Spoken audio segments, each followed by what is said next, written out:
Hello friends, உங்கள் ஏசியை லாஸ்ட்டாக எப்போ சர்வீஸ் பண்ணீங்க ஞாபகம் இருக்கா?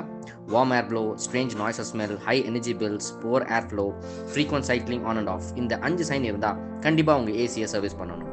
ஆனால் சர்வீஸை உங்கள் கன்வீனியன்ட் டைமில் டோர் ஸ்டெப்பில் செஞ்சு கொடுக்குறாங்க ஸ்பெஷலிஸ்ட் நம்ம வேலூர்லேயே இருக்காங்க. லோ காஸ்ட்டில் பெஸ்ட் சர்வீஸை ப்ரொவைட் பண்ணிட்டு இருக்காங்க. நம்ம க்ரூஸ் சர்வீஸ் உங்கள் ஹோம் அப்ளைன்சஸ்க்கான மேஜர் அண்ட் மைனர் ப்ராப்ளம் எதுவாக இருந்தாலும் பெஸ்ட்டாக சர்வீஸ் ப்ரொவைட் பண்ணுவாங்க. உங்களுக்கு தேவைப்படுற சர்வீஸை இவங்களோட ஆப்பில் புக் பண்ணிக்கலாம். மோர் அப்டேட்ஸ்க்கு க்ரூஸ் பேஜை ஃபாலோ பண்ணுங்கள்.